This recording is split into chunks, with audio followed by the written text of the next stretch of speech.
बिहार सरकार में पशु एवं मत्स्य विभाग के मंत्री मुकेश सहनी फिर से एक बार सुर्खियों में हैं। आपको बता दें कि विभाग के एक सरकारी कार्यक्रम में मुकेश सहनी ने खुद नहीं जाकर अपने भाई को सरकारी गाड़ी से कार्यक्रम में भेज दिया। इसको लेकर आज विधान परिषद के अंदर काफ़ी हंगामा देखने को मिला। जब विपक्ष के विधायकों ने इसकी जानकारी मुख्यमंत्री को दी तो मुख्यमंत्री भी इस पर काफ़ी हैरान रहे। उसके साथ ही साथ जब बीजेपी के विधायकों से हमने इसकी प्रतिक्रिया ली तो बीजेपी के भी विधायकों का इस पर कहना था कि पद का दुरुपयोग है। इस पर मुख्यमंत्री ने संज्ञान लिया है, मुख्यमंत्री इस पर आगे की कार्रवाई करेंगे। लेकिन कहीं ना कहीं मुख्यमंत्री के सामने भी एक बहुत बड़ी फजीहत है कि जिस तरीके से बिहार सरकार के मंत्री मुकेश सहनी ने खुद नहीं जाकर एक सरकारी कार्यक्रम में अपने छोटे भाई को उस कार्यक्रम में सरकारी गाड़ी से, मंत्री की गाड़ी से भेजा है। इसको लेकर अब विपक्ष लगातार सरकार को घेरने की कोशिश कर रहा है। इसको लेकर जब हमने बीजेपी के नेताओं से बात की तो क्या कुछ कहना है बीजेपी के तमाम नेताओं का, आप सुनिए।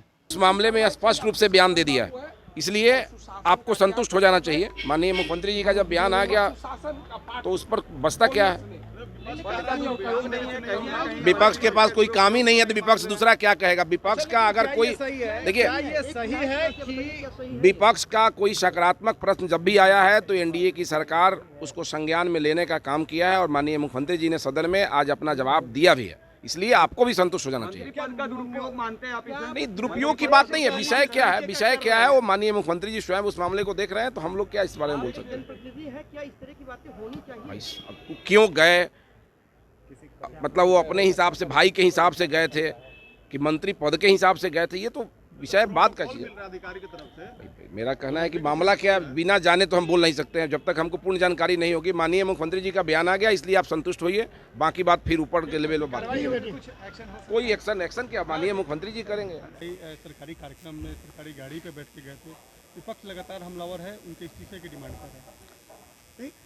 इस्तीफा हो या नहीं हो, ये एक अलग महत्वपूर्ण घटना है, लेकिन लोकतंत्र लोक लज्जा से चलता है और लोकतांत्रिक संस्थाओं में रहने वाले और लोकतंत्र को जिंदा रखने वाले और संवैधानिक संस्थाओं से चुन के आने वाले लोगों को इस मर्यादा का, लोकतंत्र के मर्यादा का और लोक लज्जा का निश्चित रूप से ख्याल रखना चाहिए, वरना लोकतंत्र की धज्जियां उड़ती हैं और इससे अपमान झेलना पड़ता है उनको भी और लोकतंत्र को भी। यह जितना भी इसको कंडेम किया जाए ये कम है।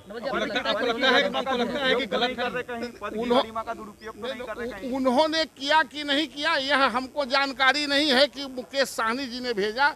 होता क्या है कि जब नया नया राजनीति में आता है तो लोग, उनके घर परिवार वाले लोग चादर ओढ़ा के वो अपने को बूझते हैं प्रॉपर्टी की तरह कि हम ही बन गए हैं।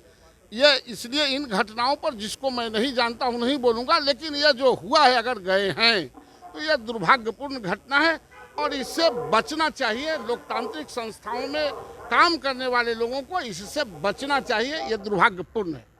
एक सवाल रह गया।